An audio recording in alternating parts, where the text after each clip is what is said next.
Hello everyone, I'm Pallavi from India. I train students for overseas education and careers. Today, I would like to address this video to the International Court of Justice, Supreme Court of my nation, India, Honorable Alice Benton, Head of Education Services at the University of Cambridge, Honorable Mr. Rod Smith, Head of Cambridge University Press and Assessment, members of European Union and Parliament, Honorable Mr. Tom Homan, Head of Immigration America, and all the other dignitaries who are watching my video, especially the security authorities. Please allow me to use this paper. I have written small paragraphs. I won't be able to speak at length without help. I do not have advanced technology. I'm using my simple Android mobile phone. I'm not a social media influencer. I'm facing the camera after a very long time. And because I'm recording this video all alone, I'm feeling a bit awkward. So please bear with me if I make any mistakes. Respected members, I see that the people are moved by the sudden changes made in the immigration policies by European nations and the United States of America. I support the need for deportation. However, people around the world are calling it as a violation of human rights, but I feel that there could be other side to the story. As I'm addressing this video to the people in the highest authorities, I might fumble, I might make mistakes, as I'm full of jitters, but the voice in my heart is so strong that it is ready to break all the walls of the hierarchy, as I know it is for a genuine reason. I would like to include that the similar situations are faced by the people in my neighboring nations as well. However, my priority is India and the challenging situations of thousands of students who are and were stuck in the gridlock overseas. Honorable members, I'll keep it simple. Although I'm educated, I accept that there are many areas of life where I lack complete knowledge. But with the little applied sense which I have, I support the need for healthy borders. Before I begin, I would like to thank University of Cambridge for nourishing the students globally with the nectar of knowledge, especially in the fields of research, arts, and literature. I thank the prestigious organizations ETS, British Council, and IDP for the opportunity they have given me to work in the field of overseas education. Looking at the seriousness of the situation, I would like to propose few suggestions in my video. However, as a matter of administration, it can be further discussed in a formal meeting. Right now, I request you all to patiently watch my video. As individual nations, I feel that we have entered a new phase of awakening. This present chaos in many countries is teaching us that as humans made of flesh and blood, we are capable of both extremes. Just in the span of 2 decades, we all have seen a tremendous shift in our values, cultures, education, and trade. The impression of India has always been honorable on the global platform. People all around the world have admired us for our Oriental culture. One of the reasons being you have known India as a land of Gandhiji, Dr. Bhimrao Ambedkar, Dr. Manmohan Singh, Dr. APJ Abdul Kalam, Mr. Ratan Tata, and many such torchbearers who have shined in their full glory to bring light to the world during dark times. They have set the standards really high. We all have a habit of keeping our best foot forward, but we avoid embracing our chaos. I have a similar impression of the West. Despite the dark history between our nations, I remember we all grew enjoying and watching the melody of our favorite music bands, where Englishman of New York by Sting remains one of my favorites. But we all also know that the downfall of music and excessive vulgarity has become the matter of concern globally. Many of us have experienced that the world is not a very pleasant place to live, especially when we do not have a healthy environment to learn and earn our bread with dignity.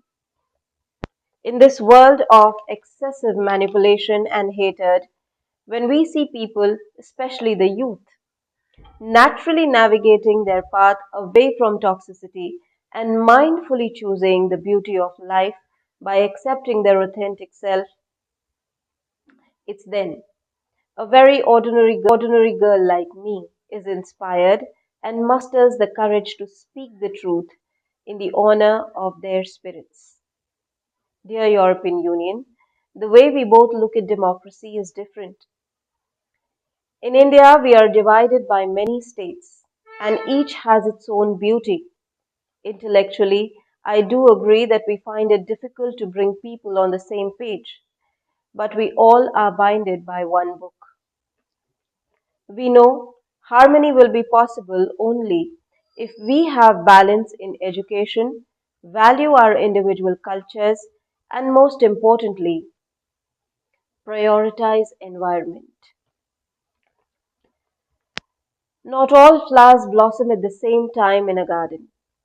Our individual cultural identities are important for us. Right from Kerala, the lap of knowledge, to the widespread arms of the Himalayas, the sacred mountains of Kashmir and Ladakh, which I call as the poetry capital of India, my nation is an institution. In fact, every nation is an institution. However, we have come to the crossroads, and we have to understand that not all lessons are learned in the universities. Despite the fact that this generation has a sense of urgency for everything, is hyperbolic on social media, and which loves to use the F word in every second sentence that they speak, I still like them because they are not hypocrite. Let's accept the fact our generation we had only few buttons to fidget with, and we have given them an entire keyboard, and that too without a formal training. Right now, Indian diaspora is widespread. I also accept that I have personally witnessed a shift in the mentalities of people. For many Indians, living overseas is seen as a matter of prestige. I respect the decisions taken by President Trump, as I am also a witness that there are many fallacious activities going on in the field of overseas education and careers. We all have learned that the world without healthy borders will be a disaster. People talk about mercy and forgiveness, but mercy is for those who do not know what they are doing. For those who have used education to cause harm and loss to the people, I call for no mercy. Because if they can cheat their own brothers and sisters, they cannot remain faithful to other nations. Well, I do agree that there are people who are working in this field since many years, and it takes a lot of hard work to build trust, especially when it comes to the service sector. Progressive nations cannot function without agents. Agents work in collaboration with many official departments. It is a respectable job.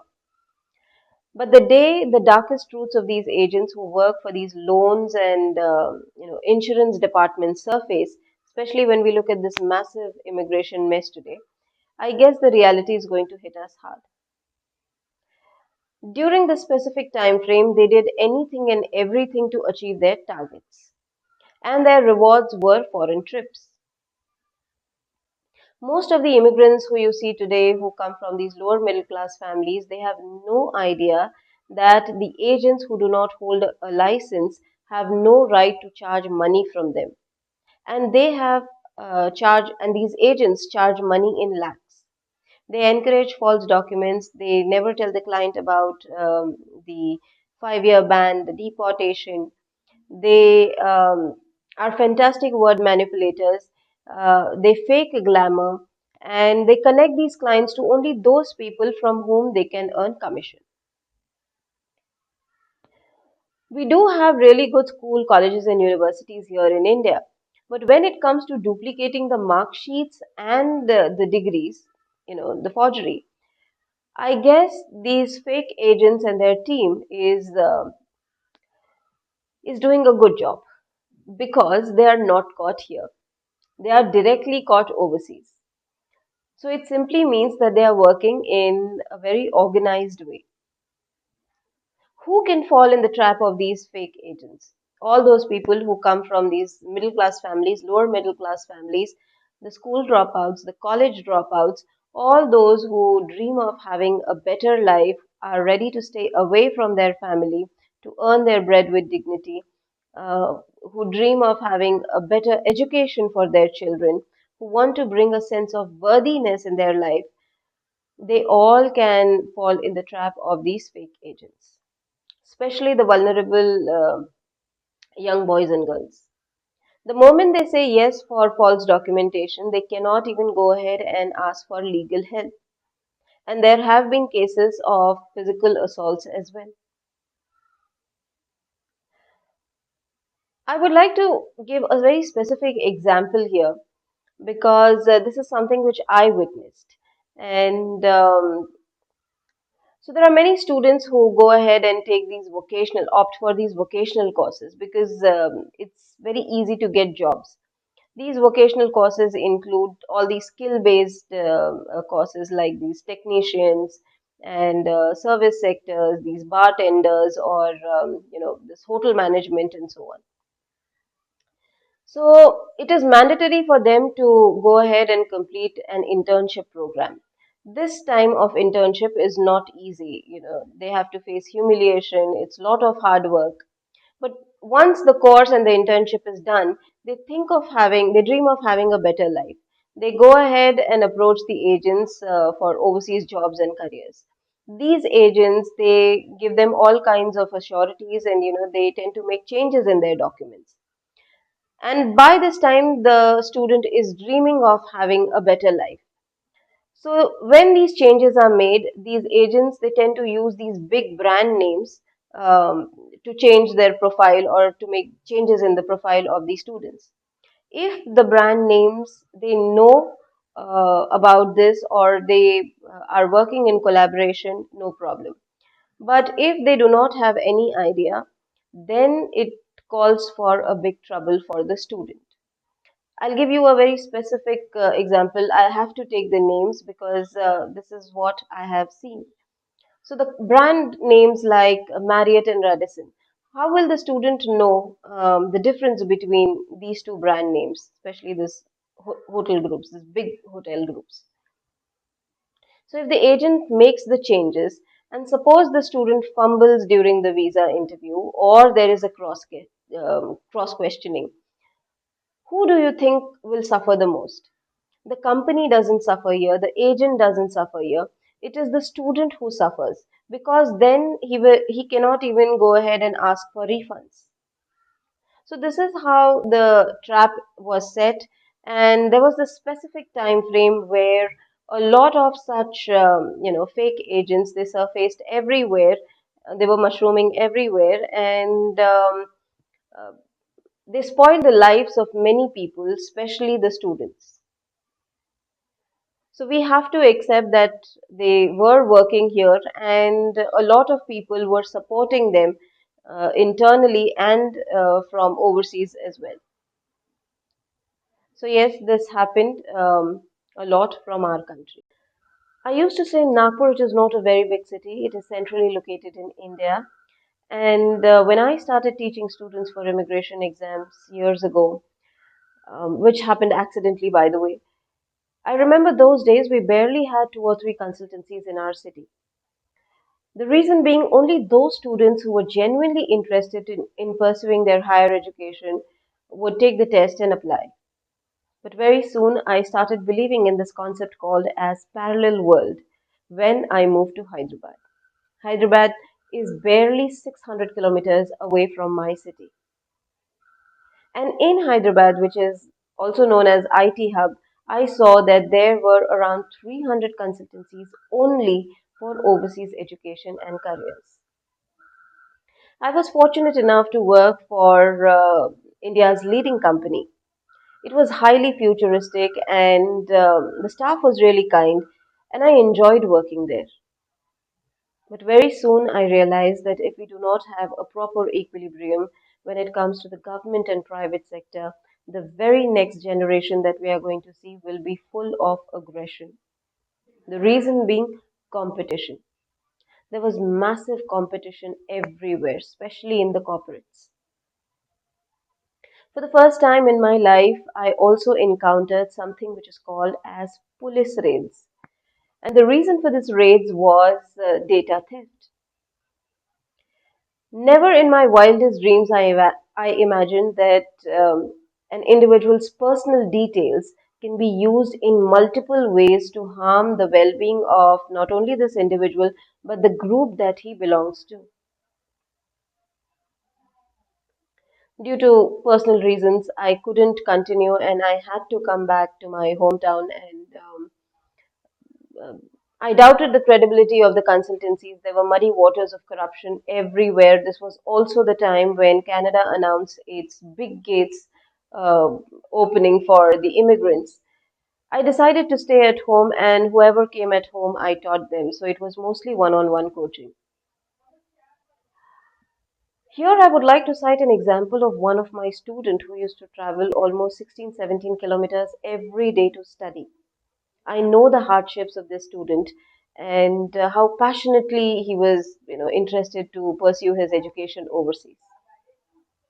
In the first attempt, he scored seven bands. He had a nice academic background, and with the kind of entire profile, if we see, it was very easy for him to get admission in a ranked university.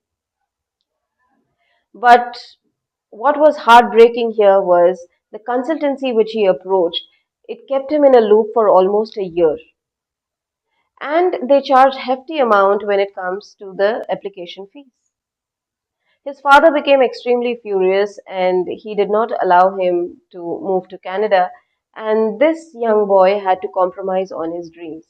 He still deserves the best in his life, but it's not the story of one single student. This is something that I observed closely. So there were hundreds of such deserving students who had to compromise on their dreams. There was no clarity about the availability of the seats as well as the application fees.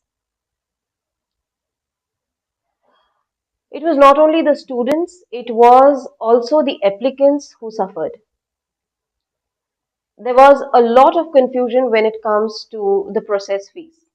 Even if they came from affluent families, I'm very sure they were confused. The consultancy earned commission on every student. They applied to only those universities from where they earned commission, and this commission was not at all a small amount. Whoever stayed overseas for a few years or 1 or 2 years, when they came back, they wanted to start with their own consultancy. There were courses everywhere, especially conducted in these metropolitan cities, how to start an overseas business. There were communities which were coming together. So, this is how it was functioning. I remember I spoke to my student who stays in Ireland, and he said that, ma'am, the Irish government had blacklisted around 50 consultancies, and most of them has have links with India. I'm very sure it's not only India but other neighboring nations as well. But the governments individually they were trying very hard to figure out why such immigration mess happened. Honorable Court, what I want to say here is that we have taught this generation how to dream big, and at the very last moment, we are the ones who have ditched them. I request you, please allow them to speak their heart out. Let them speak how was their experience with such consultancies. Only then we can find a solution, and only then we can say that we are progressing. I guess only billionaires can afford the billboards promotion here in India because it is considered as a very expensive affair. It was around 2016, 17, 18 where I felt that social media and billboards have hijacked the minds of the youngsters. During this time, whenever I visited a restaurant, I made sure that I sit somewhere around this young crowd. And I used to often hear them talk about the colleges and universities that they would like to take admissions in, or the kind of lifestyle that they would like to have once they moved overseas. They had all these fancy thoughts in their mind. We really do not know what was being told to them in the cubicles of these consultancies. But most of them, they went in complete buoyance overseas, and their entire bubble got bursted once they reached there. Because there they had to study, and there were multiple challenges that they were facing. It was very easy to categorize them. One, as usual, the ink drinkers, busy with their college submissions and assignments, and others were finding it really difficult to cope up with the expense of living. And here it is extremely important to note that the colleges, the consultancies, and the social media, they were encouraging them to become these influencers. And when music is added to these videos and reels, it becomes virtually more appealing. And this helped attract a lot of young crowd. So this is how it functioned. As far as I know, all these years I've seen that the European nations have been always considerate, especially when we talk about education. The professors have always motivated the students. The natives have been kind, but we cannot deny that suddenly there was this massive immigration that happened and there was this uncivilized crowd everywhere. The crime rate increased, crime related to children, senior citizens, drugs, trafficking. We cannot deny that there were a lot of Indian students and immigrants who were also involved in a gruesome crime. To give you a very specific example, there is this beautiful state in my country called as Goa. Now, Goa is nested in Western Ghats. People from all communities, they live in harmony in Goa. But now, if you scroll on the internet, you will find the titles which read Goa is gone, Goa is finished. In reality, Goa was facing terrible problems since many years. Now, Goan culture is beautiful, irrespective of what the past was. It is known for its amazing architecture, the food, the kind of folk culture and music, and the massive hooliganism that was happening. It was suppressing the entire Goan culture. So people, the locals from Goa, they came together and they started raising their voice and their opinions. In short, all they were trying to do was they were trying to restore the culture of Goa back. Yes, they were liberal always. But then today it's extremely important to understand that you cannot confuse liberty with vulgarity or hooliganism. So there was this excessive land encroachment, trafficking, drugs. The crime related to children and senior citizens was increasing. So certain steps had to be taken. Therefore, I support the tough decisions taken by President Trump. Social media can be used in positive way as well. There's this gentleman in my country who's a Harvard returned scientist, and recently he has been awarded as the champion of Earth by the UN. He has done his remarkable work and extensively contributed when it comes to the studies related to environment and especially Western Ghats.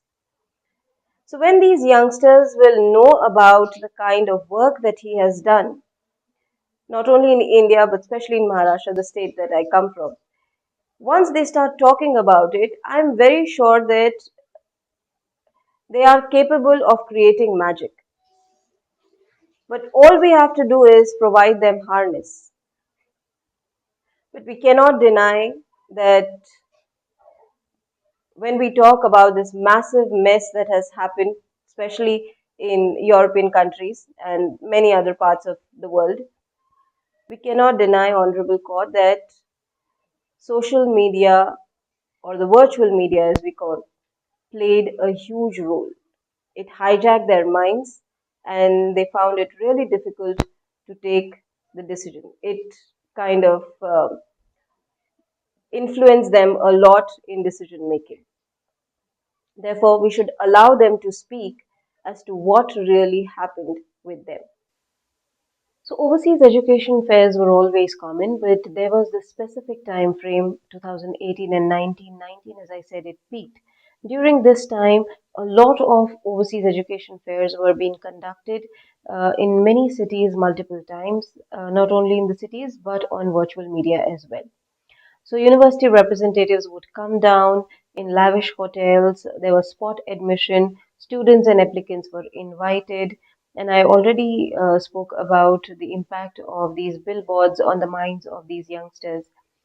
So, and it was very clearly mentioned move to Canada, Australia, US, Dubai, and no IELTS required was highlighted. So yes, there is an exemption for the students who have scored really well in their board exams. But don't you think there will be students and applicants who will do anything and everything possible to escape an international exam and grab the opportunity? So this is how it functions. But there is this another specific promotion that I wanted to speak about where I want the attention of the security authorities. Looking at the situation, I wanted to speak about it, so please allow me. When we talk about our national leaders, very specifically our Prime Minister, now they have these huge fan followings. It's not only our Prime Minister but other national leaders as well. So, whenever our leaders they attend these international summits, conferences, their photographs are being clicked by the other leaders. And, when they shake hands and click photographs, these photographs are used and articles are being published where it is clearly mentioned that now that we are progressing together, these many thousand applicants are being invited. Australia, Japan, US, Canada, they are falling short of workforce, and 50,000, 80,000 applicants are invited because people associate themselves so well with the leaders, they feel that yes, they are invited, and virtually such kind of promotions were, very appealing.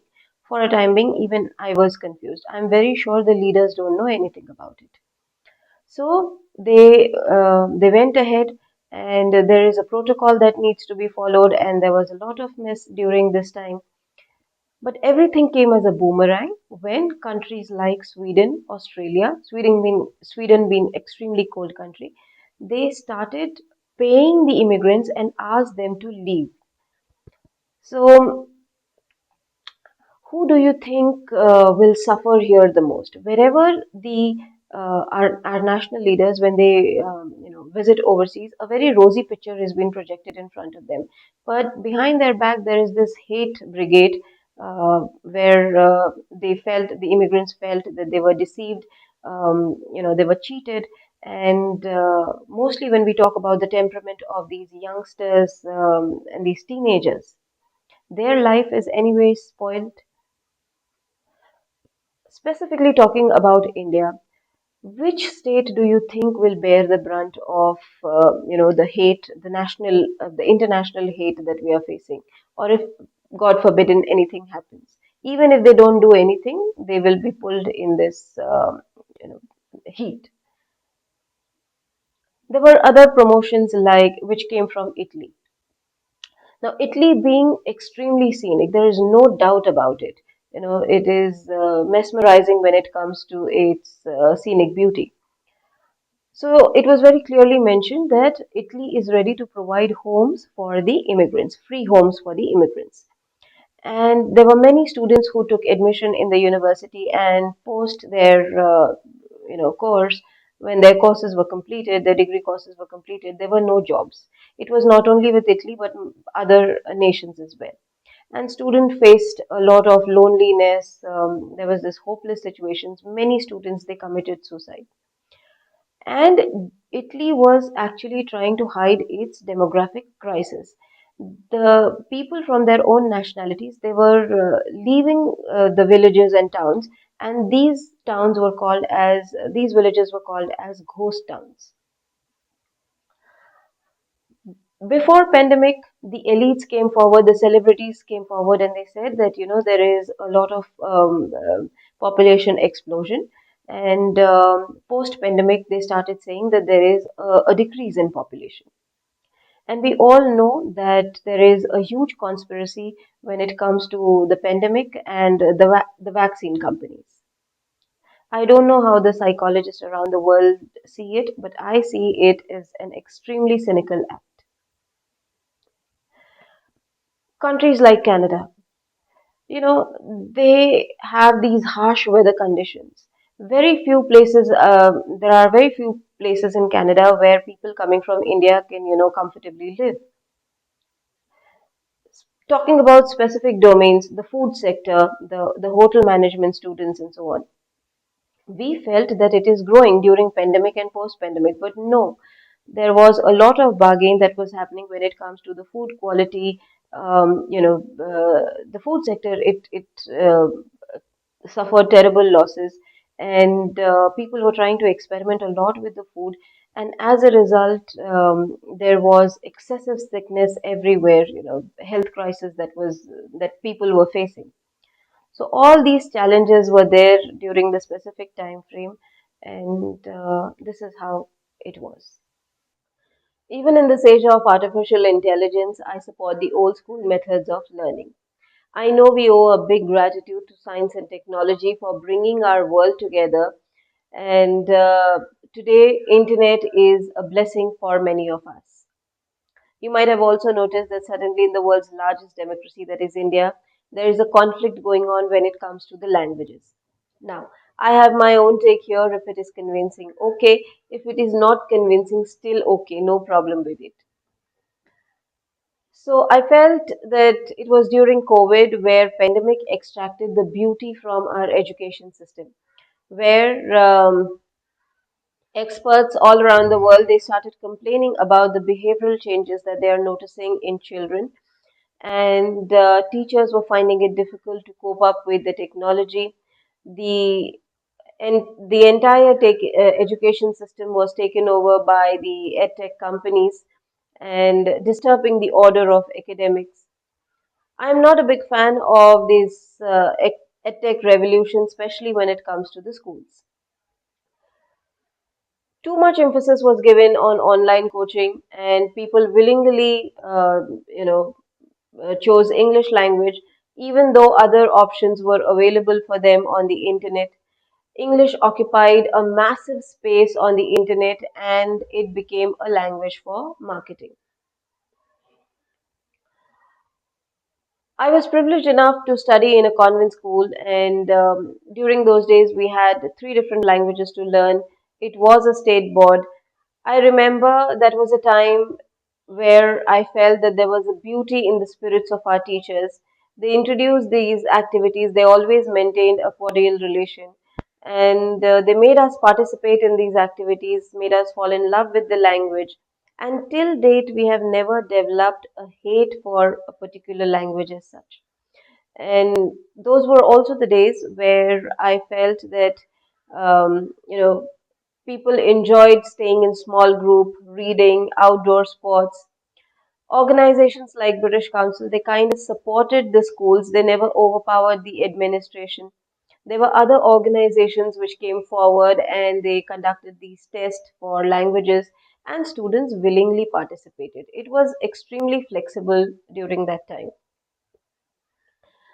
It didn't matter which board we came from, whether we came from state board, central board. When we were on the playground, it was the spirit of the sport which connected us. We barely had IB schools because we thought it was not needed. Our curriculum was very well designed, and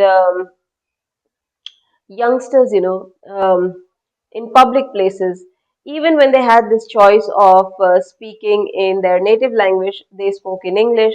This was noticed by the elders of our community, and they said that now English language is dominating our entire cultural identity.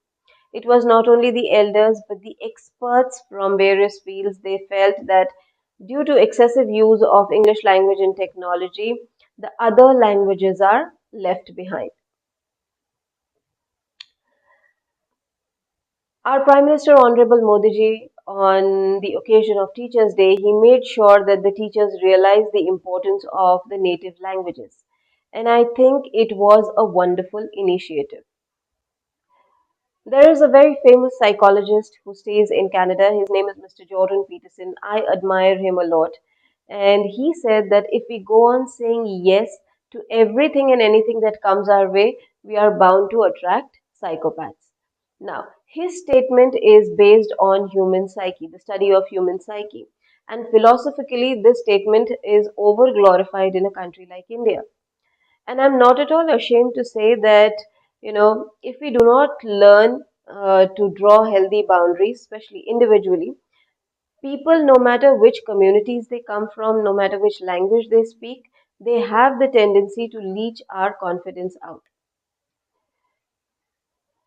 So, whether we read the poetries of Kipling's or Tagore and translate it in any language, they both have the tendency to transcend our lives. It all depends how open we are to the knowledge and are ready to, gel it with the experiences of our lives. This generation has introduced a new language for all of us, and there is this one word which is called as delulu. I find it extremely cute. It means delusion. I feel the language barriers that we have is nothing but a delulu. And today we need acceptance, not a debate. And some innovative ways should be found out where people speak their heart out. And the only language which connects people from all walks of life is the language of music. So, especially the old music, the forgotten musical instruments, I think youngsters should talk about it, and we need to bring back that tradition, and only they can go ahead and do it.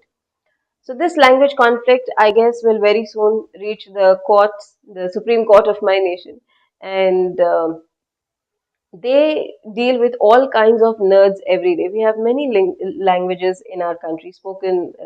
Many languages are spoken in my country. So let them decide which language is superior. But when people will start to speak their heart out, I am very sure we all will realize that language barriers that we have today is nothing but a delulu. One fine day, a student came to me and said that, "Ma'am, my cousin has suggested that as soon as I reach US, I should apply for asylum." He was going ahead with student visa, and according to the rules, either he should opt for a room on rent or a hostel. This made me go back to my old academic notes where I saw, when I was going through the internet, I saw that, especially when it comes to the European Parliament, there were heated debates everywhere. Members were tearing pages. They were getting furious. There were massive protests, especially on international media. People were expressing their disappointment. When it comes to European Parliament, I felt Mr. Dominic Tarzinski was the only man who was making sense, but there was nobody to listen. Even though his words were going against my nation, especially when it comes to the recruitment of the doctors, I understand why he was saying so. Therefore, I felt that this topic needs clarity. And if I have to condense my words, especially when it comes to the topic of asylum, today I would say that asylum is a highly misunderstood, misinterpreted, and misused concept by the people of human rights, agents, and the relatives of the NRIs. I do not say that the people of human rights are not legally qualified enough, But when it comes to the national security, sovereignty of the nation, and the kind of resources, of course, amendments can be made. Yes, according to the Universal Declaration of Human Rights, Article 14, post World War II, a provision was made. But when we look at the situation today, the massive mess that we see and the rise in the crime rate, all this happened because the first word of the national security authorities from various nations, they were not followed. Otherwise, this is not possible. The mess that you see is not possible. I'll be blunt here and I won't apologize because there has been a terrible loss when it comes to the immigrants and especially the students. It's a humble request to all the national and international leaders that please follow the first word of advice of your security authorities, especially when it comes to the sensitivity of the borders. Because these are the people who take the bullets on their chest. There is no recovery for the loss of life. Extensive amount of study and training goes when it comes to the borders. You cannot afford to have a rift between the people who are staying close to the borders and the security authorities, because during the time of war, these people uh, are going to help these security authorities. When it comes to the political leaders, their words revolve around philosophies, religion, they have their agenda, no problem with it. Absolutely no problem with it. But when it comes to the sensitivity of the borders, please follow the advice of the experts, the professionals, because the political leaders, they themselves need trained professionals. They themselves do not know when the people from their own political party will backstab them. Therefore, this topic cannot be taken leniently at all. Because when this massive deportation happens, when there is this massive ugliness, these people have to come forward and they appear, these officers, they appear as monsters. And there is a conflict between the common man, the people from their own land, and the security authorities. And nobody likes it. I guess it has been 65 years for the exile of His Holiness Dalai Lama. He is staying in Dharamshala along with many other Tibetans. They are wonderful people. Dharamshala is nested in the Himalayas, and I have visited this place. They have created this art gallery, and the stories are really heartbreaking. So, these people have contributed a lot when it comes to the peacekeeping of our nation. But when His Holiness has taken refuge in our country, at the same time, India, it strained its relation with China. I'll explain it a little bit more. When a person from a free nation, especially when it comes to India or my neighboring nations, they go ahead and seek asylum in a foreign land, it simply means that they are not feeling safe in their home country. Challenges can be there, but this feeling unsafe, especially when it comes to the youth, it can they can be manipulated, and this can go against the security of our nation. People who are expert in this topic, they know how far this can go. We are already facing a challenge when it comes to a particular state. So Tibet has a very beautiful message, especially during this time of conflict. But the leaders need to understand that not all problems can be resolved with destructions. So the ways needs to be find out. But when these political leaders, after all this mess is over, when they send their diplomats, when they go ahead and try and resolve their personal grudges, by that time, there is a yawning gap, and these the rift has already been created. And with the kind of media that we have, the red media, it keeps on poisoning the minds of the people. It just keeps on adding fuel to the fire. And it is extremely disappointing for the people, especially who are living close to the borders. So this should not happen. And we all should make sure that, A clarity is there, therefore, it is extremely important for the people to speak up. But when it comes to the topic of asylums, I do agree that a lot of people had no idea what they were doing, and all this mess has happened only because of ignorance. I guess it has been a burning question for almost all the international media groups when it comes to the US Canada borders, the mass deportation, and the problems due to illegal immigration. Even in the previous term of President Trump, the strict rules were made when it comes to the borders, US borders. And I cannot deny the fact that, yes, there have been a lot of youngsters from my nation and my neighboring nations as well who knew how to cross the borders illegally. The reason being there were agents deployed, illegal agents deployed. There were communities, few people in certain communities who didn't see it as a criminal offense, and they kind of encouraged the youngsters to cross the borders illegally. Something which I found more fishy was although there were students were moving to many countries, but then Canada became a hub for illegal immigrants. Now, they were all stuck in a gridlock, the legal immigrants, the native landers, as well as the illegal immigrants.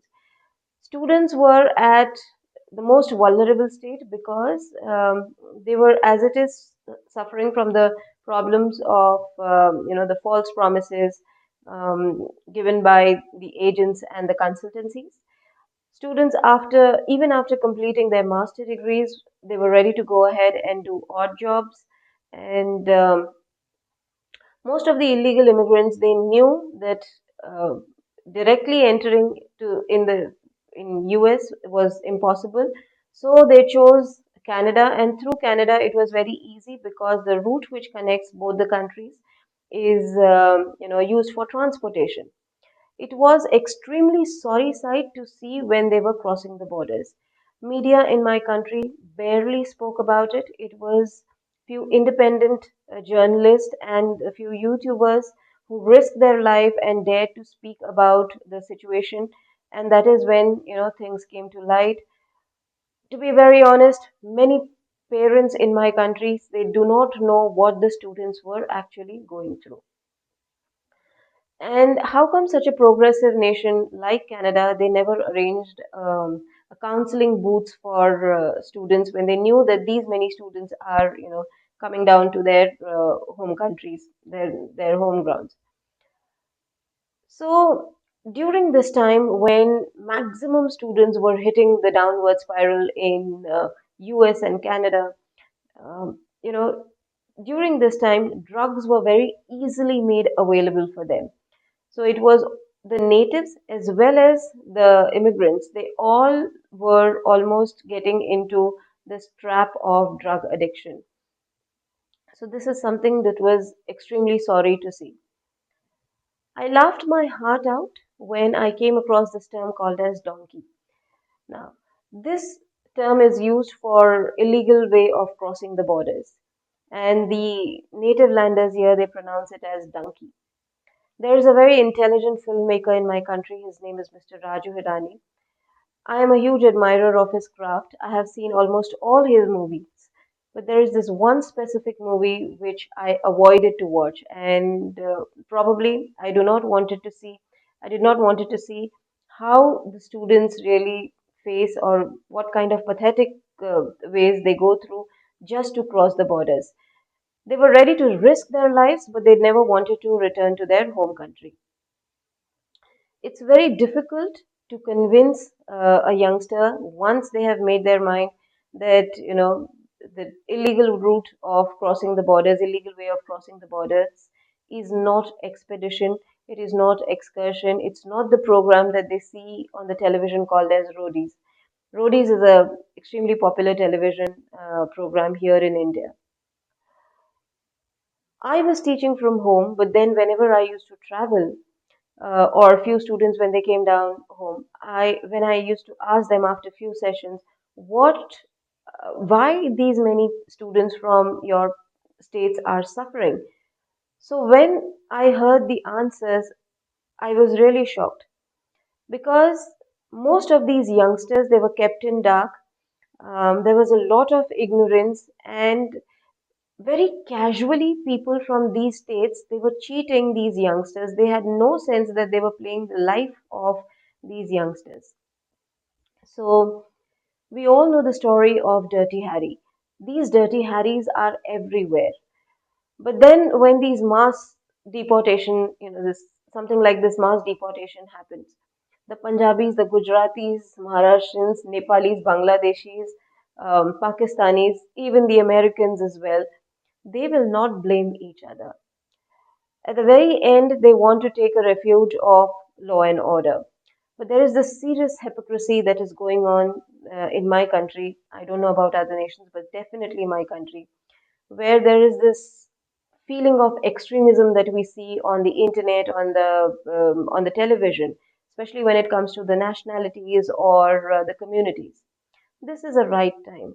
So these youngsters need to speak. Unless and until there is a churn, things will not come to surface. There were few videos where I saw when the people were crossing the borders from Gujarat, when the police, they caught them. The way they were answering the questions, it simply means they had no idea of what they were doing and what was actually told to them while they were crossing the borders. If we do not address it, if we do not let these youngsters speak, don't expect a change. In fact, we will strain our relations more when it comes to the international borders. We will make it worse. Therefore, this is the right time for making them speak politely, and we should not judge them while they are speaking. So, it is a humble request to the court, the legal departments, please allow these youngsters to speak. There was a certain kind of innocence in when they did. Of course, we cannot deny that they chose the wrong path, but then it's not completely their fault, Honorable Judiciary.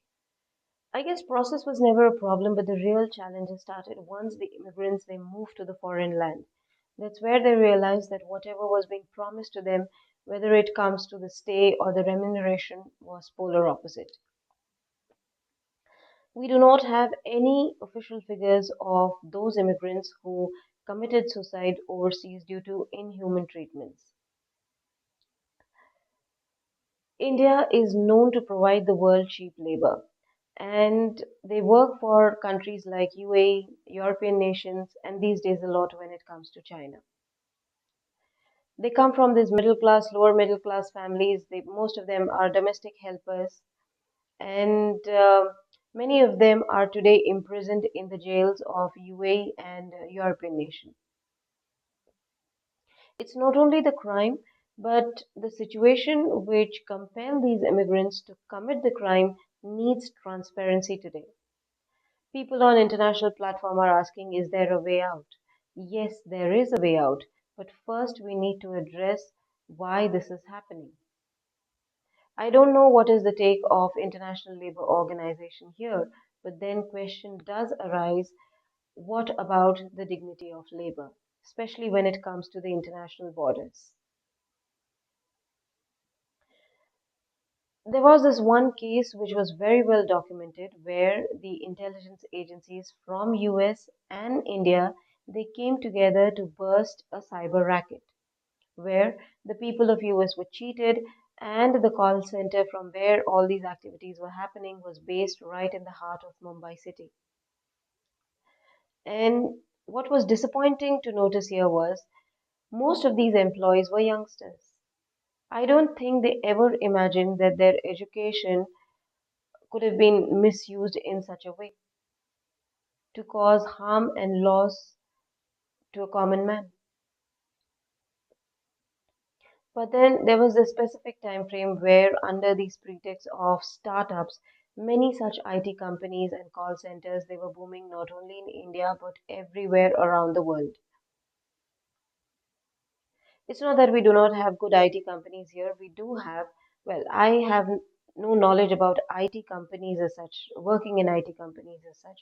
But for a very short span of time, I was a part of a training project. And therefore, I thought of explaining this a little bit more. So there are really good IT companies here where the CEOs of these companies are known for their philanthropic work. And they have done extensive research and development when it comes to the youth of my nation. And when they recruit them, they provide them with a provision where the company also takes care of their higher education. I guess this is how the company should function. But then during this time, people focused a lot on capitalism. You might have noticed that intellectuals always talk about education and cultural binding. They are not against development, but whenever people have given too much emphasis on capitalism, prostitution has always followed. It's not something that we have, made up. It has been already documented by the history written by Marco Polo. But during this time of massive immigration mess that you see, the situations have become worse. People have bargained with the ethics to the next level. It's not only the NGOs from India, but overseas, they are equally worried. Children, teenagers, all are dragged in this flesh trade. I don't know whether it is the fear of the red media or what. Suddenly, these intellectuals have gone in this forever state of hibernation. Whenever these students or youngsters, when they became vulnerable because of no jobs or due to inhuman treatment, they were pushed in the flesh trade, smuggling, and various other kinds of rackets. When it comes to the medical scams, I don't even want to talk about it. They were worst. So people have to come together to fight this demon of drugs. Otherwise, it has a capacity to engulf the entire youth. And unless and until those who suffer speak, um, I don't think we are going to find a solution here. Therefore, they should be allowed to speak their heart out, especially when it comes to the job scams that were, which happened because of these fake agents and the consultancies which they were promoting. Well, I'll be honest here. Even years ago, few people knew the easy ways of getting a green card. But during those days, the stories were funny. We used to chuckle. And as long as the couple is committed, they're ready to contribute to the nation's economy, the Western land never objected. In fact, they were praised for their liberal thoughts. But no one knew that over a period of time, things could get this ugly, especially with this age of internet.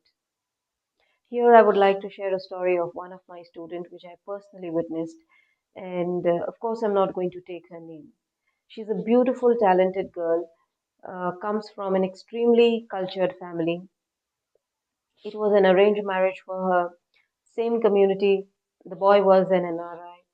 And you know how Indian weddings are. The parents spend fortune. And post marriage, this girl discovers that this boy is gay. He was coward. He left her, he went overseas. She had to stay with the in laws. The way the in laws treated her was extremely absurd. As in, she was not allowed to move out of the house. She was not allowed to talk to her parents, her family members, her friends. Everything that she did was controlled, right from the clothes she wore, the food she ate, the quantity of food she ate. They sabotaged her entire personality. Sheer psychopaths. I'm very sure anybody else in her place would have 100% committed suicide. But she was lucky and blessed enough. Today she is divorced and she is happily settled here in India. But not everyone was as lucky as this girl. There were thousands of such cases which were surfacing overseas, where under the pretext of marriage, there were multiple scams happening everywhere. As in the matrimony scams, the scams that were related to human trafficking, pornography. Yes, these are the hard realities. Often it is believed that, you know, girls are more sincere when it comes to the studies. So there were families who were ready to sponsor her entire coaching post engagement. And once this girl she reached overseas, she betrayed the entire family. It was not only the stories of the girls, the men as well. They married here, they used the money from the dowry, they sold the lands, they settled overseas, married there, had children. Suddenly, there was an increase in the demand of healthcare professionals. Now, healthcare professionals are really treated well overseas and they can bring their spouse on dependent visas.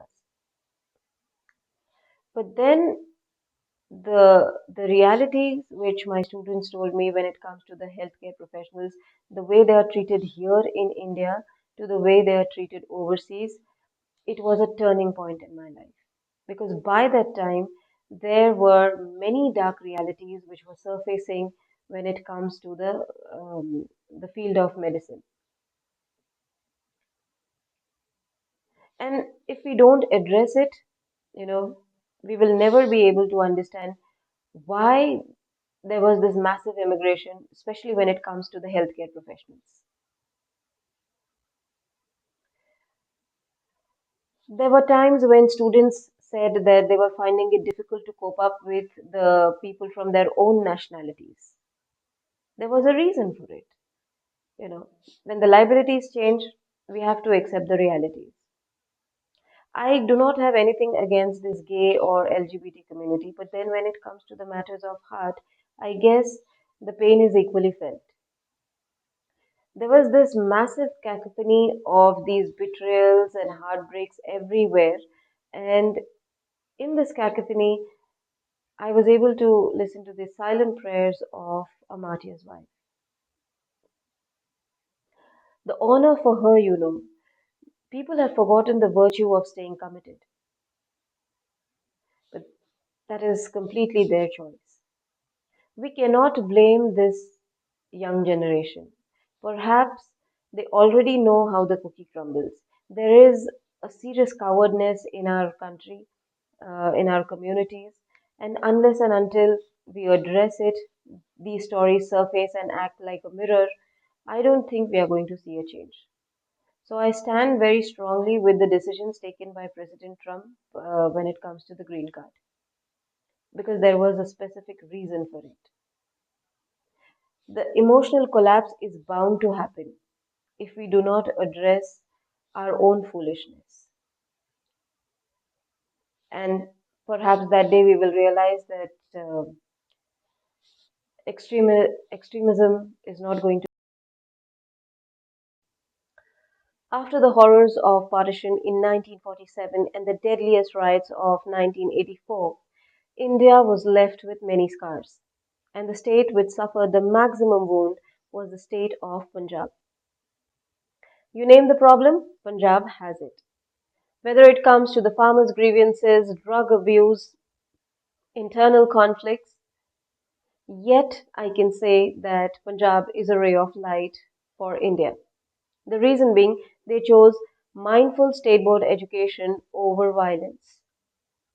Ladies and gentlemen, it becomes difficult in a democracy to explain a warrior clan how international geopolitics works, especially when it comes to five rivers, fertile lands, and most vulnerable youth. Punjab has taken its own time to understand this, and they have done a good job. The roads are constructed by the governments, but what connects India when it comes to its supply chain management? I guess the truck drivers from Punjab have done a wonderful job. They are the pride of our nation. It's not only the truck drivers, but the girls from the rural villages of Punjab. They've started with a special school for senior citizens. Post 1947, survival was prioritized, and many were deprived from basic education. It's only the girls who realize this, and this is the right time for all of us to know that how important is education, especially when it comes to the people who are living near the borders. It should be prioritized for them as they are the whistleblowers. Suddenly, there was this massive immigration that has happened, and people started moving to these progressive nations like Canada, US, UK. The reason being they had opportunities, they were disciplined when it comes to their administration, they had fantastic infrastructure. But when it comes to the foundation, these nations know that they are lagging behind. I was disappointed to see the drag queens in kindergarten schools. Children should not be confused when it comes to their genders. I strongly condemn it. Unless and until mindfulness is practiced in schools, we will not be able to see the change that we are waiting for. Suddenly, this massive migration happened, and I'm very sure the native landers might have felt insecure when they saw people with these many cultural identities migrating to their country, especially when it comes to the turban. So, when you see a person doing the best humanitarian service, walking on the path of righteousness, it's the teachings of his gurus that act as a symbol when it comes to his turban. But then, this is the right time for all of us to realize that no matter which symbols we identify with, people come with tendencies. So, when it comes to the law and order, we should work accordingly. And when people start speaking, it's only then we will realize that not all lessons are learned in the universities. As I've already mentioned in my previous video, that a lot of people from my country, especially when it comes to the specific states like Punjab, Gujarat, Kerala, most of them were misled, especially when we talk about Punjab.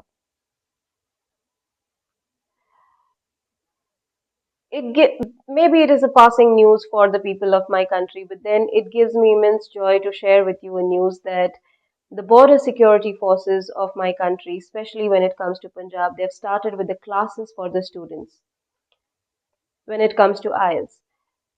They're not only coaching them, but they are also counseling them because they have realized how the students are misled,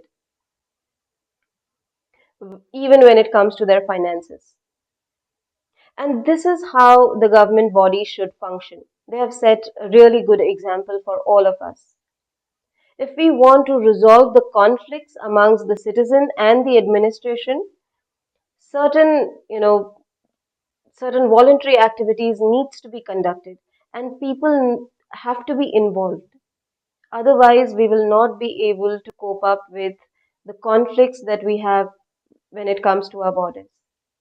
And the day we all realize this, especially the mistakes that are committed when it comes to specific states, the day Punjab realizes this, I guess it's going to be a turning point for them.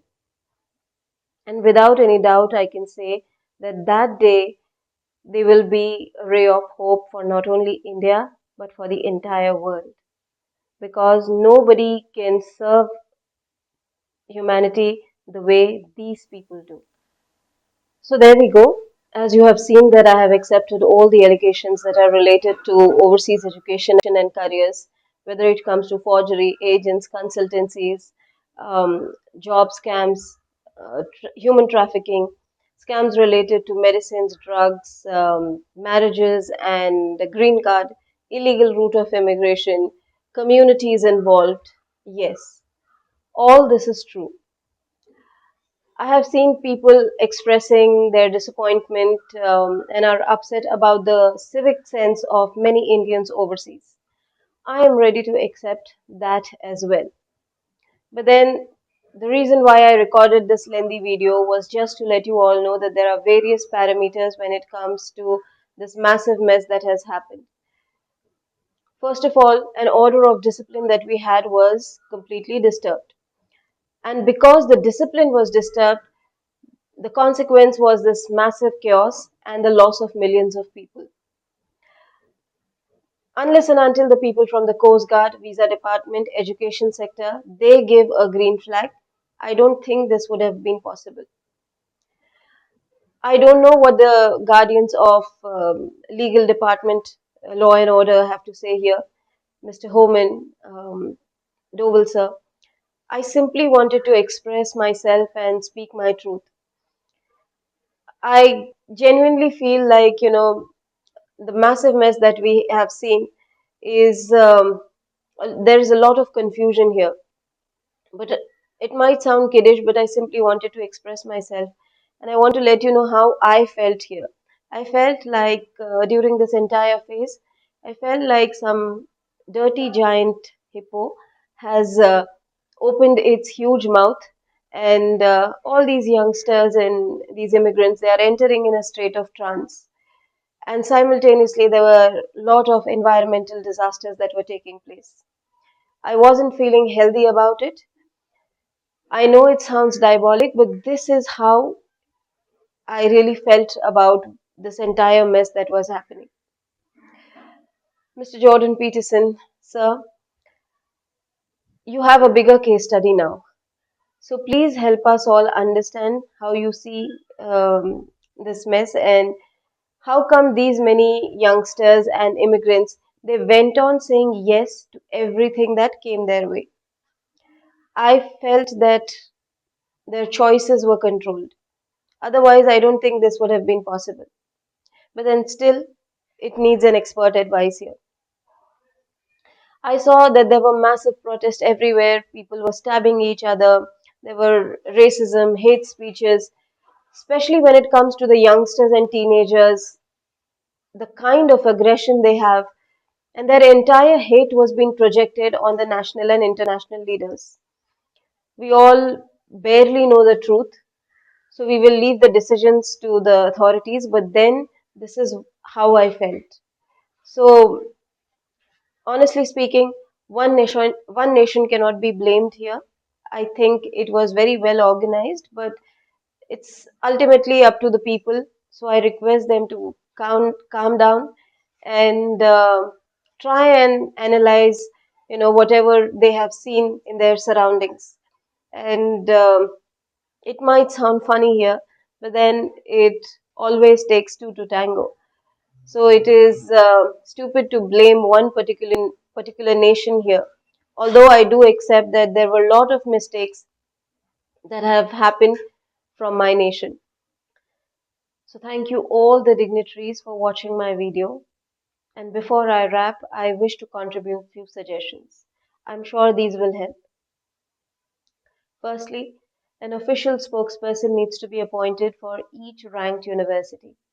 And if possible, only one platform should be made available, maybe in the form of website if possible, where there is a clear display of the availability of seats and the information related to the scholarships.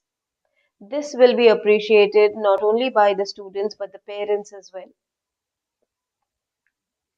A lot of amendments takes place in the Ministry of Education, universities, departments. There are collaborations, there are events, seminars, if possible.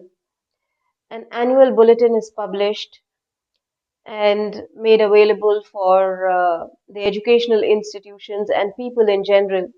I guess all those who are working in the field of overseas education, they will all appreciate it.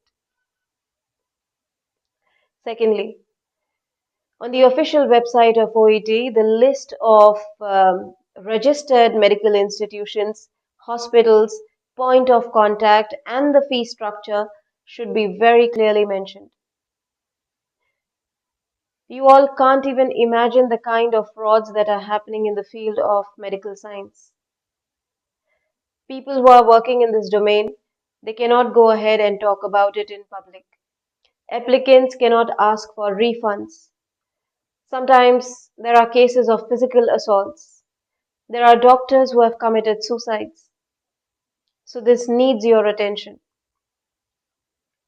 When it comes to the recruitment of the caregivers, the recruiter, the venue, and the country for which the recruitment is taking place needs to be clearly mentioned.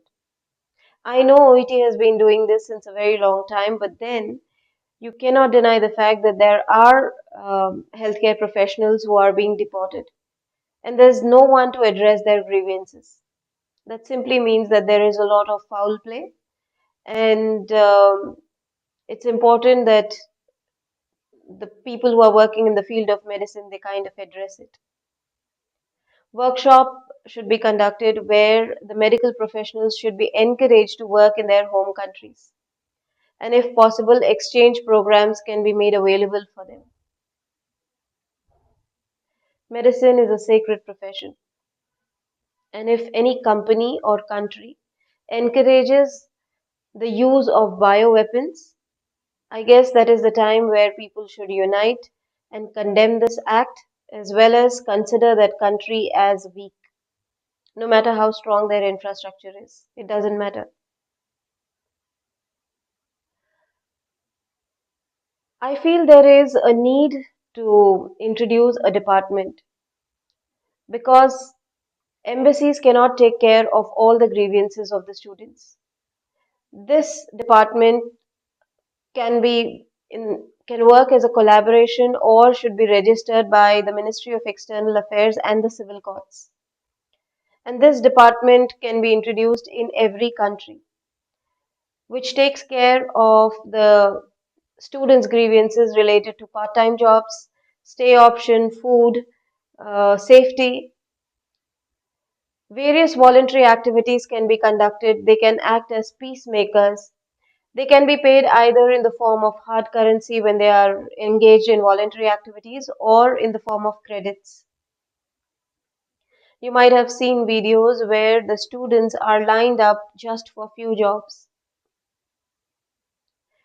I hope the councils and all those who are working in the security authorities they will appreciate this suggestion. The planet has seen enough destruction, especially when it comes to wars. This is the time where universities should join hands and the medical institutions as well. The reason is the hatred has now entered in the campuses, the university campus. And I feel no matter which country you belong to, a very strong message needs to be sent to all our leaders, the national and international leaders, that we should not encourage war. And power lies in protecting the delicate and not destroying a home.